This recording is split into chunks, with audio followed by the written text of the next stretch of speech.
School जाना है या जिन वालिदैन ने स्कूल जाना है तो वो तसल्ली के साथ यहाँ से तशरीफ़ ले जाएं, क्योंकि स्कूल की मसरूफ़ियत होती है, बच्चों को छोड़ना करना मामलात, तो कोई परेशानी ना हो। यहाँ से हमने जाना है, फिर नाश्ता करना है, बच्चों को छोड़ना है, फिर दुकान पे काम पे जाना है, तो परेशानी ना हो। तो इसलिए थोड़ा सा मुख्तसर करेंगे। आज की गुफ्तगू का जो मौजू है वो ये है कि कुरान मजीद कम अज़ कम इतना सीख कर पढ़ना कि जितने कुरान मजीद से हमारी नमाज हो जाए, ये फ़र्ज़ ऐन है। फ़र्ज़ ऐन क्या है? जिस तरह नमाज पढ़ना हम सब के ऊपर ये फ़र्ज़ है। कोई बंदा मेरी तरफ से नमाज पढ़ दे तो ऐसा नहीं है, या आपकी तरफ से मैं पढ़ दूँ, आप सो रहे हैं तो कहेंगे कि नहीं मैंने डबल आई नमाज पढ़ी है, एक अपनी तरफ से एक आपकी तरफ से, तो ऐसा नहीं। हर किसी के ऊपर अलग अलग ये फ़र्ज़ है। नमाज ये कहते हैं फ़र्ज़ ऐन, ऐनी फ़र्ज़, बिल्कुल अपना फ़र्ज़। दूसरों से फ़र्ज़ किफ़ाया, जैसे अब सुनते रहते जनाजा फ़र्ज़ किफ़ाया है, मोहल्ले के 2-3 बंदों ने पढ़ दिया तो सब की तरफ से ये फ़र्ज़ किफ़ायत कर जाएगा। और अगर एक बंदा बग़ैर जनाजा पढ़े दफन हो गया, इलाके के किसी बंदे ने नहीं पढ़ा, तो फिर सब गुनाहगार होंगे। तो ये जो नमाज की तरह कुरान मजीद सीखना फ़र्ज़ ऐन है। कम अज़ कम इतना सही तलफ़्फ़ुज़ के साथ, सही तजवीद के साथ उसका माना दुरुस्त हो कि हमारी नमाज हो सके।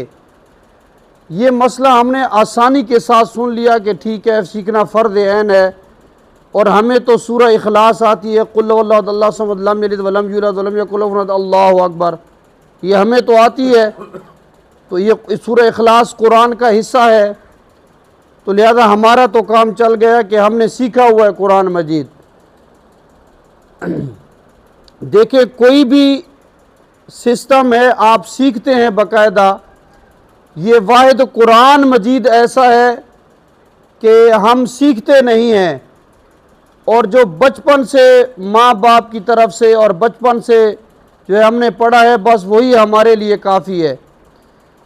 तो इतनी आसान कुरान मजीद नहीं जितना हमने समझ लिया है कि बस जो मुंह में आएगा निकाल देंगे, ऐसा नहीं है। अक्सर अगर हमारे यहाँ जो चल रहा है, अगर 100 बंदों को खड़ा कर दिया जाए, आम 5 नमाजी इस मस्जिद के, 5 उस मस्जिद के, 5 उस मोहल्ले के, 5 नमाजी 100 बंदे बना के, और एक सही कारी साहब आलिम दीन कहे कि आप कुरान मजीद मुझे सुनाएं, तो 100 में से सही जो शरीयत कहती है शायद एक भी ना सुना सके, इल्ला माशाल्लाह कोई सुना दे। कहती जो शरीयत है वो सुनाना पड़ेगा। शरीयत क्या कहती है? शरीयत ये कहती है कि आप कुरान सीखें, अलिफ बा ता सा, ये जो या तक 29 हरूफ है, हरूफ तहज्जी, इनमें 7 हरूफ है जिनको पुर करके मुंह भर के पढ़ना है। फिर वो हमें आने चाहिए कि कौन से हरूफ है। कुरान में स्वाद आ जाएगा तो कैसे पढ़ना है, मुंह भरेंगे कैसे, कौफ आ जाएगा तो कैसे पढ़ना है, ये फिर पता होना चाहिए। ये शरीयत कहती है। लेकिन 7 हरूफ क्या, हमें कुछ करीब करीब तक नहीं पता। ये तो बस इमाम साहब का काम है या मौली साहब का, या असा था कुरान बस वो खर ख़त्म पढ़ावना है, या वर्का खोल के पढ़ना ठप छोड़ना है, बस ये सारा कुरान पढ़। इतना सारा ताल्लुक कुरान दे नाल, यानी इतना हमारा ताल्लुक है। इसके अलावा हमारा ये काम नहीं है, जो दाढ़ी हमने रखी नहीं है, इमाम हमने बनना नहीं है कि इमाम हम बने, बस ये ताल्लुक है। कभी आ जाए किसी कुल में तो थोड़ा सा पढ़ लिया रख दिया, ये हमारा ताल्लुक। वरना अगर हम एक दिन भी सीखे ना तो दूसरे दिन हमें तब्दीली नज़र आएगी कि आज हमने क्या सीखा है। 2 दिन सीखे, फिर 3 दिन सीखे, फिर 4 दिन, हफ्ते के बाद हमें ठीक ठाक कुरान की समझ आ जाएगी। और सीखें कितना, दिन में 10 मिनट सीखें। कैसे सीखें वो हमने ख़ुद तयन करना है कि कहाँ से सीखें, कैसे सीखें, कौन सा टाइम है। 10 मिनट अल्लाह की किताब सीखने के लिए लगाएं। एक तो ये पूरी बात आ गई कि कुरान मजीद कम अज़ कम इतना, ये चीज़ें हमें नहीं अच्छी लगती कि ये चीज़ हमें बताई जाएं, बात ठीक है, जो चल रहा है, ऐसा नहीं है। तो कम से कम एक एक हर्फ सीखें, एक एक लफ्ज़ सीखें। कई मरतबा ये बताया कि कुल वल्लाह अहद है ही नहीं, कुल काफुर कुल हुवल्लाह, लफ्ज़ अल्लाह पे मुंह भर जाएगा। हुवल्लाहु अहद नहीं है बल्कि अहद है, अहद। इसी तरह अल्लाहु समद नहीं है, हम सब पढ़ते हैं अल्लाहु समद बल्कि अल्लाहु समद। ये कोई काफिर या गैर मुस्लिम नहीं सीखेगा, ये मुसलमानों की सीखने की चीज़ें हैं, लेकिन हम ये चीज़ें नहीं सीखते। एक तो ये चीज़। दूसरा, जब कुरान के अंदर हम पढ़ते हैं तो बहुत सारे कवायद हैं जो हमें आने चाहिए। मिसाल के तौर पर कुरान मजीद में कहीं लिखा होता है त्वा छोटा सा, कहीं लिखा होता है स्वाद ऊपर, कहीं लिखा होता है जा छोटा सा। ये चीज़ें देखी हैं या नहीं देखी? देखिए, ला लिखा होता है छोटा सा, आखिर इनका भी कोई मतलब होगा? ये कौन सीखेगा भाई? यहाँ स्वाद छोटा लिखा हुआ है, इस पर हमने क्या करना? ये क्यों छोटा स्वाद, किस चीज़ का इशारा है? ये जो ला लिखा हुआ है, इस पे रुकना है नहीं रुकना? रुकना है तो फिर पीछे कैसे पढ़ना है? दुनिया के इशारों का पता है कि ट्रैफिक के इशारा, लाल जले तो नहीं जाना, फलां जले तो आगे जाना है। कुरान के इशारे नहीं सीखना भाई। एडू चाहे एडू ख़त्म की तो ये रखते गया।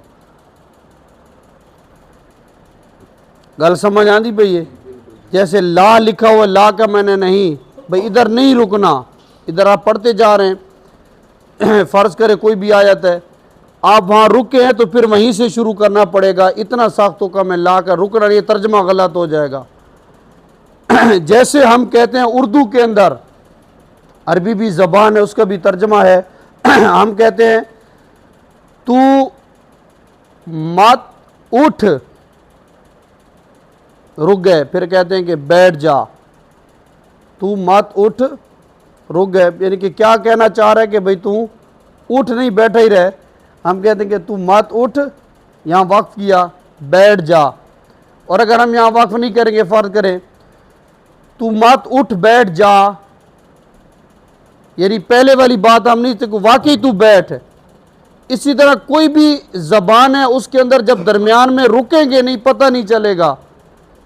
व मिनन्नासी मन यक़ूलु आमन्ना बिल्लाही, यहाँ हमारा सांस ख़त्म हो गया, हमने किया बिल्लाही और आगे चढ़ दे व बिल यौमिल आखिरी व मा हुम बिमुमिनीन। तो चाहिए यह था कि अगर हम पढ़ें व मिनन, नून के ऊपर तशदीद है, यहाँ रुकना है। व मिनन नासी, मई यहाँ भी रुकना है, गुन्ना होगा मई यक़ूलु। आमन, नून के ऊपर फिर यहाँ रुकना है। बिल्लाही नहीं करना था, अगर सांस ख़त्म है तो करते बिल्लाह, आखिरी हर्फ साकिन करते, फिर यहीं से पढ़ते बिल्लाही व बिल यौमिल। ये बताने का मकसद क्या है कि अभी हम बहुत पीछे हैं, कुरान सीखने के लिहाज से बहुत पीछे हैं। हर दुनिया की हर चीज़ सीख ली, लेकिन जैसे कुरान पढ़ना है, इसके तलफ़्फ़ुज़ क्या है, कहाँ रुकना है, कहाँ वक्त करना है, ये जो सारी तफसील बयान की, इस लिहाज से भी मेरे भाइयों ये बहुत पीछे हैं।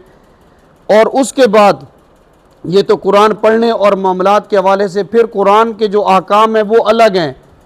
मिसाल के तौर पर, क्या मुआशरे हमारे ने ये समझ लिया कि कुरान ख़त्म पढ़ाना है और चले गए बच्चे, कब्र पर कुरान पढ़ाना है और चले गए बच्चे? क्या हमने ये समझा है? ऐसा नहीं है। अगर ये समझा तो गलत समझा है। देखें कि कुरान मजीद समझने के लिए आया है। असल मामला ये है कि आप पढ़ें भी सही, जैसे अभी हमने पढ़ा है, लेकिन उसका तर्जमा समझें। अगर हमने तर्जमा नहीं पढ़ा, नहीं समझा, तो ये सारी ज़िंदगी के कुरान हमसे क्या कह रहा है, ये हमने कुछ सोचा ही नहीं है। ये फिर पता है क्या होगा? नज़ीर अनवर साहब की तरफ से फ़र्ज़ करें मुझे ख़त आता है, इतनी तगदो के साथ ये ख़त लिखते हैं, भाई साहब इतनी तगदो के साथ ये ख़त लिखते हैं, और ख़त पहुँचाने में ये बड़ी कुर्बानियाँ देते हैं, सब कुछ कुर्बान करवा के, माँ बाप बहन भाई दीन इस्लाम, और ये ख़त आते आते आते मुझ तक पहुँच गया। मैं कितना बेज़र्फ़ हूँ कि वो ख़त खोल ही नहीं रहा, ऊपर ऊपर से देख रहा हूँ अंदर क्या लिखा है। जब इनको पता चलेगा कि यार मैंने इतना एहतमाम के साथ मुफ्ती मदर की तरफ ख़त भेजा था और उन्होंने पढ़ा ही नहीं है, तो कुरान मजीद अल्लाह की तरफ से एक पैगाम है मेरे भाइयों। क्या है? पैगाम है, पैगाम है। उस पैगाम को लाने में अंबिया की शहादतें हुई, सहाबा की शहादतें हुई। उस पैगाम को लाने में, क्योंकि आज 11वीं है, 10 तारीख़ है, तो उनका भी, अहले बैत का भी तज़किरा, हज़रत इमाम हुसैन रज़ी अल्लाह शहादतें हुई, ये पैगाम आ रहा है हम तक। ये शहादतें ना होती, ये ख़त, ये कुरान यजीद को खुश किया जाता, रुक जाता। इतना कुछ होने के बावजूद हुजूर अलैहिस्सलाम के सक्के चाचा को शहीद किया गया। कई मरतबा बताता हूँ, इतना बेदर्दी के साथ हज़रत अमीर हमज़ा रज़ी अल्लाह ताला अन्हो जब उनको दफनाने लगे तो कफन नहीं था, इधर डालते कफन तो सर नंगा हो जाता, पाँव की तरफ डालते, सर पे डालते पाँव नंगा हो जाता। ये कुरान पैगाम हम तक पहुँच रहा है। ये क्या कुछ ना हुआ, नबी अलैहिस्सलाम पर ओजड़ी डाली गई, दांत मुबारक ज़ख्मी किए गए, क्या पैगाम उम्मत तक पहुँच जाए? पैगाम हम तक पहुँच चुका है। कहाँ है? अलमारी में रखा हुआ है। ख़त्म पढ़ा, ऊपर से पढ़ा और अंदर पढ़ा ही नहीं है, वो अल्लाह कितना नाराज़ होगा, हुजूर अलैहिस्सलाम कितने नाराज़ होंगे, हज़रत इमाम हुसैन रज़ी अल्लाह ताला कितने, क्या कुछ हुआ दुनिया के अंदर, और ये पैगाम पहुंच गया। भाई इंग्लिश में फ़र्ज करें, इंग्लिश में आया और मैं इंग्लिश ही पढ़ता रहूँ, अंदर उसका मतलब ना समझूं, तो कोई फ़ायदा है खाली इंग्लिश का रट्टा लगाने का? ठीक है, कुरान की अरबी पढ़ने का आपको 1 हर पे 10 नेके मिलेंगी, वो सवाब है, लेकिन एक आयत समझ ले, हज़रत अली रज़ी अल्लाह ताला फरमान का मफहूम है, और उधर पूरा कुरान पढ़ ले। जो एक आयत आपने समझी है ना तर्जमे के साथ, वो पूरे कुरान पढ़ने से ज़्यादा सवाब है। अल्हम्दुलिल्लाहि रब्बिल आलमीन, ये कुरान की एक आयत है, आपने समझ लिया, इसका तर्जमा है तमाम तारीफ़ें अल्लाह के लिए जो तमाम जहानों का पालने वाला है। आप तारीफ़ से क्या मुराद है, जहान से क्या मुराद है, ये समझे। जब आपने ये समझ लिया, उधर पूरे 30 पारे कोई पढ़ेगा, आपको सवाब ये ज़्यादा मिलेगा। लेकिन इन चीज़ों के ऊपर हमें नहीं लगाया गया। हमें यहाँ से 1 पारा ख़त्म करना है, दूसरा करना है, तीसरा करना है। एतकाब में बैठे तो मैंने 4 ख़त्म कर लिए, मैंने 10 ख़त्म कर लिए, उनका सवाब है, कुरान को देखने का सवाब है, छूने का सवाब है। लेकिन समझें तर्जमा कुरान क्या कह रहा है, और यकीन करें, आपको मैं बात बड़ी यकीन से कह रहा हूँ, जिस दिन आपने कुरान मजीद का तर्जमा पढ़ा, जिस दिन आपने कुरान मजीद को समझा कि कुरान मजीद हमसे कह क्या रहा है, उस दिन आपकी ज़िंदगी बदल जाएगी। जिस दिन आपने कुरान मजीद का तर्जमा पढ़ा और कुरान का तर्जमा समझ लिया कि यार ये 6ठे सिपारे के अंदर क्या है, सूरा मायदा का तर्जमा क्या कह रहा है, जब आप तर्जमा पढ़ेंगे ना, आप कहेंगे जो कुछ हो रहा है दुनिया में, ये फसाद फितने, ये तो पहले से ही अल्लाह ने आगाह कर दिया, और इनका मुकाबला कैसे कर रहा है। आप मुतमईन हो जाएंगे कि वाकई कुरान तो, ये यूं लगेगा ये कुरान मेरी ज़िंदगी के बारे में बयान कर रहा है। न लगे तो आप मुझे कहना, हमें सारे की परेशानी अलग है ना, आपकी परेशानी अलग, मेरी अलग, आपकी अलग, आपकी अलग। लेकिन जब हम पढ़ेंगे तो कहेंगे, आप पढ़ेंगे तो कहेंगे ये कुरान मेरी ज़िंदगी के बारे में रहनुमाई दे रहा है। मैं पढ़ूंगा तो मैं समझूंगा ये मेरी ज़िंदगी के बारे में। आप पढ़ेंगे ये लगेगा तर्जमा कि आपकी ज़िंदगी के बारे में। लेकिन तर्जमा हमने कुरान का बहुत पीछे, कौन तर्जमा पढ़े, न दाढ़ी हमारी, न मौलवी बनना है, न कुछ, बस कुरान को इधर से पकड़ा, 1 पारा, 1 पारा, 2 पारे और ऊपर ऊपर से पढ़ के रख दिया। अल्लाह का वो पैगाम जो अल्लाह समझाना चाह रहा है, वो कब कैसे हमारी समझ में आ जाएगा। और दरमियान में इतने पैगाम को पहुंचाने के लिए इतनी कुर्बानियां हैं, जिस तरह मैंने कहा, ये कैसे हमारी समझ में आ जाएगा। तो कितना पीछे हैं हम। आज तक एक सूरत का तर्जमा हमें आया, क्योंकि हमने तर्जमा समझना ही नहीं है। यार हमने क्या करना है, कोई मस्जिद इमाम है, कोई मदरसा नहीं, तर्जमा नहीं, बस इधर से इधर से। तो कुरान मजीद सिर्फ तावीज़ के लिए नहीं कि कुरान आया और तावीज़ बना लिया। कुरान भी सिर्फ ख़त्म के लिए नहीं आया, कुरान मजीद समझने के लिए आया है। एक तो ये चीज़ कि कुरान मजीद का एहतमाम करें, समझें, पढ़ें, और समझने के अंदर आप किसी आलिम दीन का सहारा लें कि ये कैसे है, तब जाकर आपको कुरान मजीद समझ आएगा। फिर ये कुरान के अहकामात, फिर हम ये देखें कि बहुत सारे ऐसे मसाइल हैं जो कि हमारे यहाँ गलत राइज हैं, चूँकि अभी गुफ्तगू को ख़त्म करना है। उनमें से एक मसला ये भी है, तवज्जो से आपने सुनना है, बचपन से आप सुनते आ रहे हैं कि भाई जितना छिक के कुरान पढ़ दो ना उतना ज़्यादा सवाब है। अगर मैं इमाम हूँ और मैं भी बच्चों को ले गया हूँ किसी के घर में, बच्चे पढ़ रहे हैं, तो मैं भी कहूँगा कि यार वो आ रहा है, छिक के पढ़ो पढ़ो, बुलंद आवाज़ में पढ़ो, साईं आंदा पिए, ये गल ख़त्म पढ़े, बुलंद पढ़ो पढ़ो पढ़ो, तालिब इल्मी बुलंद आवाज़ नाल। मेरे भाइयों, मसला ये कि आप तन्हा पढ़ रहे हैं और बुलंद आवाज़ से पढ़ रहे हैं तो आपके लिए सवाब है। लेकिन अगर एक से ज़ायद 2 बंदे हैं, 3 बंदे हैं, 4 बंदे हैं, आप पढ़ रहे हैं और आपका तवज्जो से सुन रहे हैं तो ये भी सवाब है। लेकिन अगर 6 बंदे हैं, 7 बंदे हैं, या जैसे यहाँ आप भी बुलंद आवाज़ से पढ़ रहे हैं जैसे होता है, और ये भी बुलंद आवाज़ से, ये भी बुलंद आवाज़ से, तो फिर ये गुनाह हो जाएगा। क्यों? कि कुरान मजीद सुनना ये फ़र्ज़ ऐन है। कुरान मजीद सुनना ये फ़र्ज़ ऐन, अगरचे बाद में लिखा फ़र्ज़ किफ़ाया है, लेकिन कुरान मजीद ये पढ़ें तो ऐसा नहीं है कि एक बंदा सुने और बाकी पढ़ते रहें, ऐसा नहीं है। जहाँ जाए तो उनकी आवाज़ जाएगी, उनके लिए सुनना है। लेकिन आप भी बुलंद आवाज़ है जैसे हम पढ़ते हैं, ये भी ना मैं आपका सुन रहा हूँ, मैं अपना बुलंद आवाज़ है, ना आप मेरा सुन रहे हैं। और ये मसला कहाँ लिखा हुआ है? ये इब्तिदाई किताब बहार शरीयत है, उसके अंदर लिखा हुआ है। बड़ी किताबें, उर्दू की किताबें आप पढ़ सकते हैं कि कुरान मजीद इस तरह पढ़ना कि बुलंद आवाज़ है, ये भी पढ़ रहे हैं, ये भी पढ़ रहे हैं, ये भी पढ़ रहे हैं, कोई किसी का नहीं सुन रहा, तो ये गुनाह है।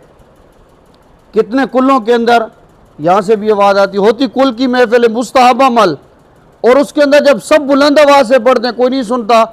सुनना फ़र्ज़ था, फ़र्ज़ को छोड़ रहे होते, हराम के मुर्तकिब। मैयत को सवाब देने जाते हैं, लेकिन चूँकि मसला नहीं पता, ये भी बुलंद। जो हिफ़्ज़ के बच्चे उनके लिए उलमा ने फरमाया कि बुलंद आवाज़ से पढ़ें, उनके लिए इजाज़त है, पढ़ेंगे तब जाकर उनको याद होगा। वो उनके लिए मसला नहीं है, वो बुलंद आवाज़ से पढ़ते रहें। वो अपने जहन में नहीं लाना कि यार मदरसे में आवाज़ आ रही होती तो ये कहाँ जाएगा, वो अपनी जगह दुरुस्त है। तो इसलिए जब भी इज्तिमाई तौर पर पढ़ें, और हर कोई, हाँ कोई सुनने वाला है 100 बंदा, तो अब यहाँ से बुलंद आवाज़ से पढ़ते रहें, कोई मसला नहीं। लेकिन फिर ये भी पढ़े इज्तिमाई तौर पर सारे जैसे ख़त्म और सारे बुलंद आवाज़ से पढ़ते हैं, तो ये हराम है। सिर्फ मकरूह नहीं है बल्कि हराम है, फ़र्ज़ के मुकाबले में हराम होता है। इसलिए उस वक़्त कम अज़ कम इतनी आवाज़ में कि आपके अपने कानों की आवाज़ सुने, दूसरों के कानों तक आपकी आवाज़ न जाए। ये एक अहम तरीन मसला जो शायद हमारे पहले जहन के अंदर ना हो। तो ये कुरान मजीद पढ़ने के हवाले से जो अहकाम मैंने बताया कि कुरान मजीद सीखना है, तर्जमा पढ़ना है कि, और उसके बाद कुरान मजीद जो इज्तिमाई तौर पर पढ़ना है, इसके क्या अहकामात हैं ये आपके सामने बयान किए हैं। अल्लाह पाक हम सब को सुनकर सही मानों में अमल करने की तौफीक अता फ़रमाए।